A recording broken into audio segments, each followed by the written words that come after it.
Good evening and welcome to this ABC 36 News Update. I'm Megan Skaggs. Police look for a connection between two robberies in two cities just hours apart. Someone robbed a Shell station in Georgetown early this morning. The surveillance video shows a suspect entering wearing a white T-shirt over his face and carrying a gun. Well, the clerk was outside at the time and ran off. So the suspect tried to open the cash register himself, and as you can see, he couldn't do it. So he decides to run off. All of this happened just hours after someone robbed a Shell station on New Circle Road in Lexington. Police say that suspect also wore a white T-shirt on his face and had a gun, and say this time he did get away with some money. Police believe it's the same man, but they are still investigating. The world's longest yard sale is underway. It started today and runs from Ohio to Alabama along US 127. ABC 36's Cheryl Glassford explains how the 600-mile sale is more beneficial to buyers and sellers than ever before in this tough economy.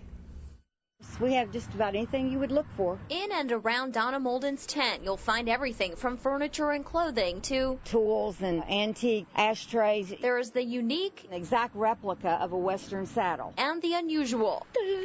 The shoppers come with money to spend. I mostly want the little antique things. Molden expects to pull in $1,000 at this year's world's longest yard sale, which runs from Ohio to Alabama along US 127. It's just something that we do as a hobby, and it is very profitable. It's not only an opportunity to make money, but some of the shoppers have traveled hundreds of miles just for a good deal. I've probably come about 2 hours. Jared Haskins drove from Indiana to this spot along the highway near Lawrenceburg. He's here to save money. Just stuff that's cheap that I like, I guess. And make a profit. I'm an eBayer, so I'm out here looking for stuff that I can resell. Molden says this year she's seen an increase of people looking to buy cheap in these hard economic times. People are asking probably more this year than ever before if you'll come down on your price, which is understandable. They're more careful, I believe, in what they're purchasing. She expects the crowds of shoppers to increase as the sale continues through Sunday. Turnout has been very good. We got here about 9 o'clock this morning, and they were going from 9 o'clock on.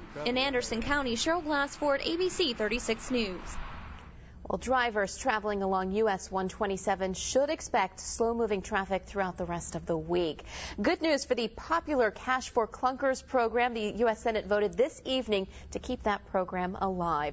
That's going to do it for this ABC 36 News Update. You can always get the latest news, weather, and sports by logging on to our website at WTVQ.com. Have a great night, everyone.